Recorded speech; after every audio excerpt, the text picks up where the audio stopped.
अस्सलामुअलैकुम, welcome to learning lights by Cromer. First day की lecture series को discuss करते हुए आज लेक्चर नंबर 108 स्टार्ट करते हैं।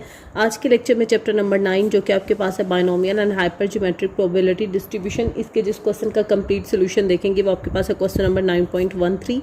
स्टेटमेंट को देखते हैं। स्टेटमेंट को स्टार्ट करने से पहले तमाम स्टूडेंट से रिक्वेस्ट है कि अगर आपने अभी तक मेरे यूट्यूब चैनल को सब्सक्राइब नहीं किया तो काइंडली आप सब्सक्राइब कर दीजिएगा और नोटिफिकेशन को भी ऑन रखिएगा। मैं मैक्सिमम ट्राई कर रही हूँ कि आपके साथ फुल प्लेलिस्ट शेयर कर सकूँ चैप्टर नंबर 9 की। अपने फ्रेंड्स और क्लासमेट के साथ भी चैनल के लिंक को शेयर कीजिएगा ताकि बेटा आपके साथ साथ और भी स्टूडेंट्स का भला हो सके। स्टेटमेंट है आपके पास 9.13 की। आपको गिवन है 5 dice are tossed. 5 dice are tossed mean आपके पास स्मॉल एन है 5 आर टोस्ट, तो स्मॉल एन हो गया 5। देन कहा गया कि 96 टाइम, तो कैपिटल एन आपके पास बेटा आ गया 96। Find the expected frequencies. आपको कहा गया है कि आपने एक्सपेक्टेड फ्रीक्वेंसीज फाइंड आउट करनी है when throwing of 4, 5 and 6 is regarded as success. Success mention किया गया है आपको कि सक्सेस आपके पास किसको रिगार्ड किया गया है, वो 4, 5 और 6 को कहा गया है। तो इस तरह तो हमें प्रोबेबिलिटी ऑफ सक्सेस नहीं मिल रही, तो मैं ऐसा करती हूँ, मैं लिखती हूँ outcomes. When a die is tossed करते हैं, तो अगर हम सैम्पल स्पेस लिखें तो सैम्पल स्पेस में किन किन आउटकम्स के आने के चांसेस है। जब आप एक डाई को टॉस करोगे तो या तो आपके पास 1, 2, 3, 4, 5 और 6, इन 6 में से कुछ भी आ सकता है। और इसने कहा है कि मैं आपको सक्सेस जो बता रहा हूँ ना, यानी कि रिगार्ड कर रहा है वो, ये इन 3 नंबर्स को एज अ सक्सेस कंसिडर कर रहा है। तो इसकी प्रोबेबिलिटी आप कैसे लिखेंगे? अगर आपको चैप्टर नंबर 6 पे ग्रिप है तो आपको प्रोबेबिलिटी की डेफिनेशन आती होगी, probability of any specific event किसकी इक्वल होता है? ये इक्वल होती है फेवरेबल आउटकम्स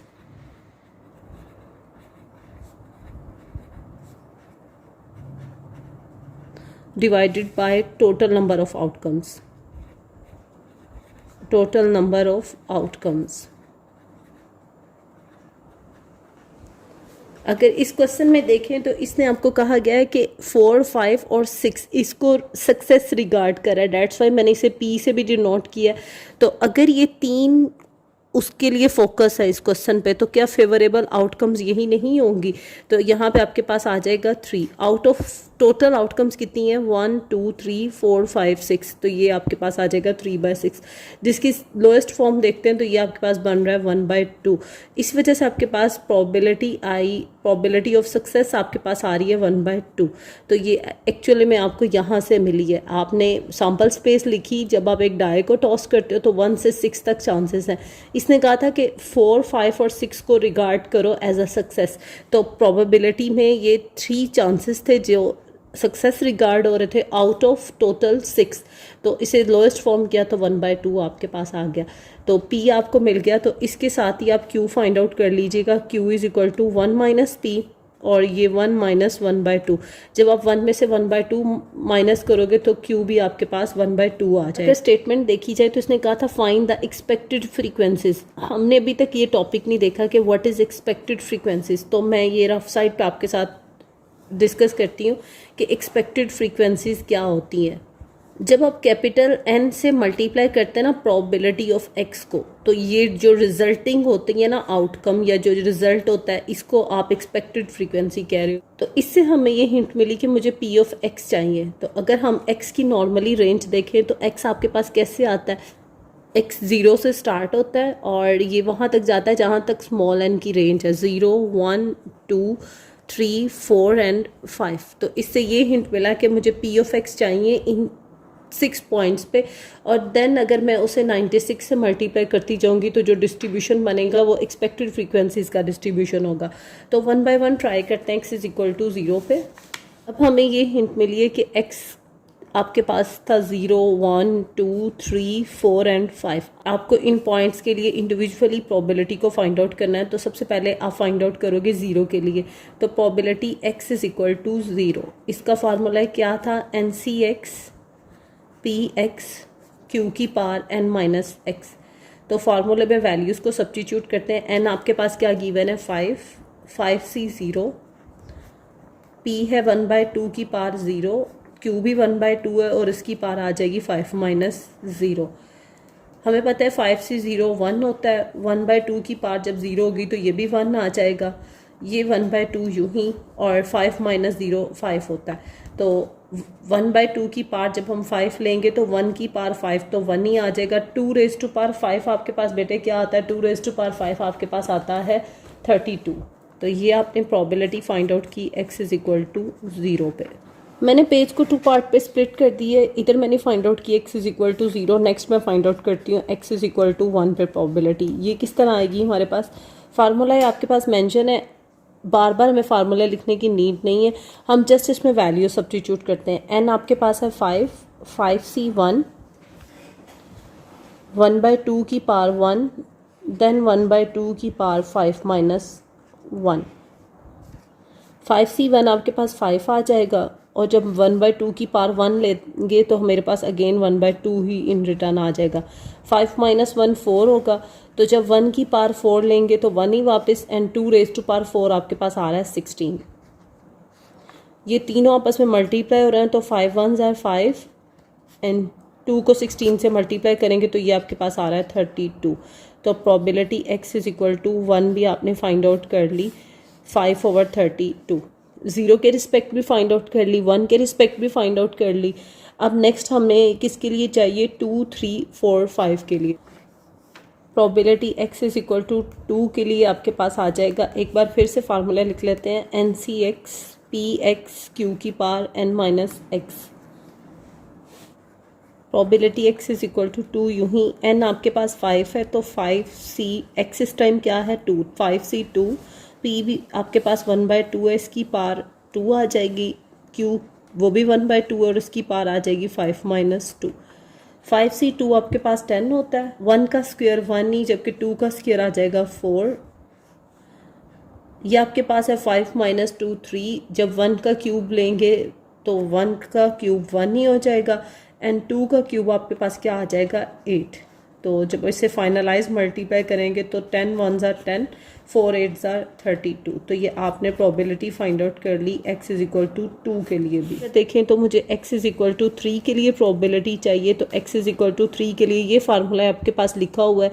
n आपके पास क्या है 5, 5c3, p आपके पास है 1/2, और इसकी पार क्या आती है जो यहाँ c के बाद होता है, तो इसकी पार भी आ जाएगी 3, क्योंकि फार्मूले में c के बाद भी x होता है और p के ऊपर भी x चल रहा होता है।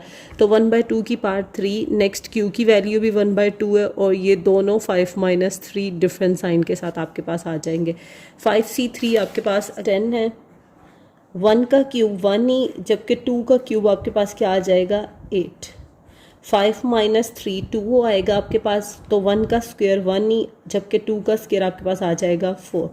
ये भी आपके पास आ रही है 10/32। Probability x is equal to 3 पे भी। अब अगर हम देखें x के लिए, तो जस्ट मुझे 4 और 5 के लिए कैलकुलेट करनी है, तो कैलकुलेट करते हैं। Probability x is equal to 4 के लिए आपके पास फार्मूला आ जाएगा NCx px q की पावर n माइनस x। तो n आपके पास 5 है, 5c4 1/2 की पावर 4, q भी 1/2 है और उसकी पावर आ जाएगी 5 माइनस 4। 5c4 देखते हैं आपके पास क्या आ रहा है, आपके पास आ रहा है 5, 2 रेज टू पावर 4, 2 को 4 टाइम मल्टीप्लाई करेंगे तो ये 16 आ रहा है आपके पास। 5 माइनस 4 1 होता है, और जब किसी भी नंबर की एक्सपोनेंट 1 हो या पावर 1 हो तो ये आपके पास 1/2 ही इन रिटर्न आ जाएगा। तो ये आपके पास आ रहा है 5/32। Probability x is equal to 4 के लिए। यहाँ पे कैलकुलेट करते हैं probability x is equal to 5। Probability x is equal to 5 कैसे कैलकुलेट करेंगे, अगेन फार्मूला लिख लें। n है आपके पास 5, c यूं ही, x सिस्टम क्या है 5, तो 5c5 1/2 की एक्सपोनेंट 5 n 1/2 की एक्सपोनेंट, ये दोनों नंबर डिफरेंट साइन के साथ।